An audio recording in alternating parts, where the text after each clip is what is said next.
Daniel Mercer had perfected the art of disappearing. Not literally, of course, but in lecture halls, he chose a seat no one else wanted, back corner, half shadowed, where the flicker of slides painted his face in forgettable colors. In the dining hall, he ate quickly, head down, earbuds in, even when nothing was playing. He timed his walks across campus to avoid crowds. It wasn't just shyness, it was survival. You see, college was supposed to be a reset. That's what everyone said. Fresh start, new identity, reinvention. Daniel got none of that. It started during his first semester at Black Ridge University, a sprawling campus where ivy climbed old brick buildings and reputation mattered more than truth. He made one mistake. He walked through the wrong house. Grafton Row was where the fraternities lived. Loud, bright, untouchable. The kind of places where rules bend and consequences vanish. Daniel had been looking for a study group.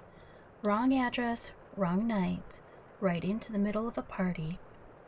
Music slammed into him first, then laughter, then hands. Hey, who the hell is this guy? Daniel turned.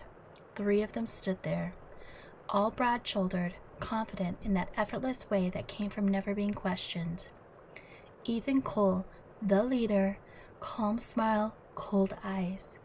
Brian Voss, loud, always laughing, always watching.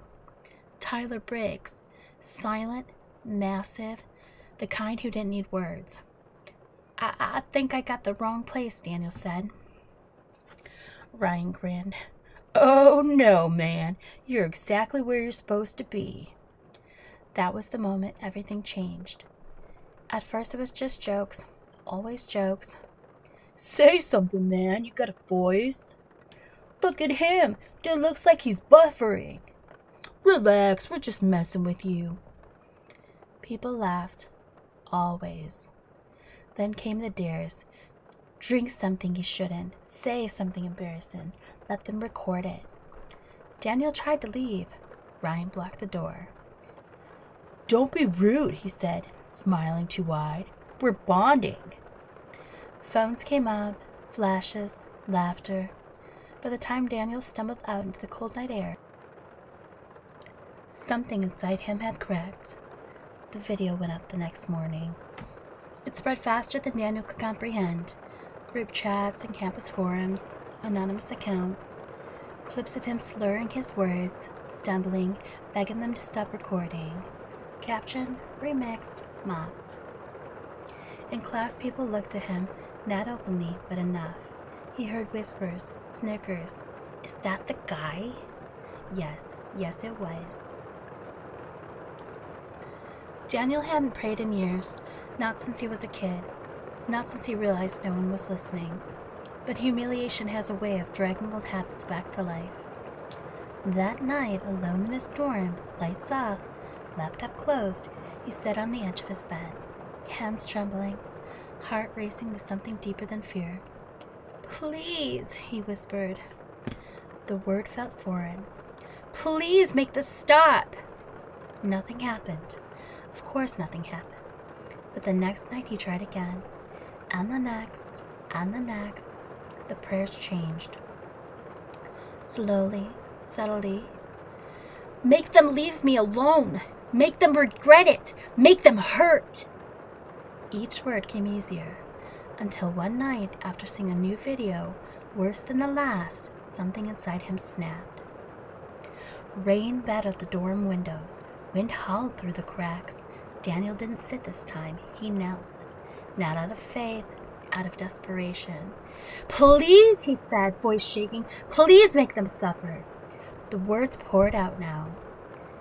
They don't just get to walk away. They don't just get to laugh. Make them feel it. Make it horrible. Please just make it stop. The storm outside stopped. Not gradually, instantly. The silence that followed was, well, wrong. Daniel froze. The room felt smaller, darker. And then, something answered. I hear you. Daniel's breath caught. Who? You've been asking for a long time. The voice wasn't sound, it was inside him. Calm and ancient.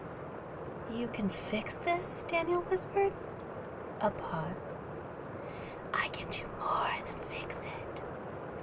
Something in his chest loosened. Relief. Terrible, overwhelming relief. Okay, he said. And that was enough. Ryan Voss was the first to break. He stopped laughing. At first no one noticed. Then people did. He started hearing things at parties and crowded rooms. Someone calling his name. Not loud, close, too close. Ryan.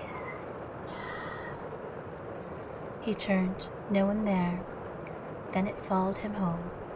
Into silence, into sleep. The voice changed, became familiar. His own voice. Please stop! Please don't! Ryan stopped sleeping. 3 nights later, he was found in his apartment, curled into a corner, sobbing. There's someone in my head, he whispered. There wasn't. Not in any way that could be seen. Ethan lasted longer. He always did. Control was his thing. Image and perception. But mirrors don't lie. At least not at first. It started small. A delay, a flicker, his reflection smiling a fraction too late, then, not at all. One night, Ethan stared into his bathroom mirror and watched himself keep smiling. Even after he stopped, his reflection leaned closer and whispered. Ethan smashed the mirror, but the smile didn't leave. Tyler never spoke much, but his body started talking. At first it was tension and muscle spasms, then movement under the skin, something shifting, crawling. Doctors found nothing, and Tyler knew better. One night his roommate heard a wet, cracking sound from behind Tyler's door, and screaming, so much screaming. Daniel stopped being afraid. That was the first sign. The second, he stopped feeling anything at all. At night, the voice spoke more clearly now, no longer distant. You see what I've given you. Daniel stared at his reflection. His eyes looked deeper. I didn't mean for it to go this far. You asked for suffering. I didn't mean like this. The voice was almost amused. You lack imagination. I do not. Daniel swallowed. What are you? A pause. Then, I am what answers when nothing else does. Time began to slip. Daniel would blink and be somewhere else. Outside Ryan's apartment, near Tyler's door, standing in the rain with no memory of walking there. His hands sometimes shook. Sometimes they didn't feel like his. And once, he woke up with dirt under his nails. Wet. Dark. Ethan was the last one left. He found Daniel, dragged him behind the fraternity house, hands shaking, eyes wild. You did this, Ethan said. Daniel tilted his head. Did what? Ethan laughed a broken sound. They're gone. They're all... Something took them. Silent stretch. Then Daniel smiled. Something listened, he said. Ethan stepped back. No! The air grew cold. The world went quiet. And for the first time, Ethan understood fear. Ethan disappeared that night. No evidence, no trace, just silence. Daniel returned to campus. No one bothered him anymore. No one looked at him too long. The videos disappeared like they never existed. At night, Daniel didn't pray anymore. He didn't need to, because sometimes, when the world went quiet, he could feel it, listening, waiting. And across campus, in dorm rooms and dark corners, other voices whispered into the silence, Please make it stop! Daniel's eyes would lift slightly. and something inside him would smile. I hear you. And somewhere, deep beneath everything, something answered back, and it was always listening.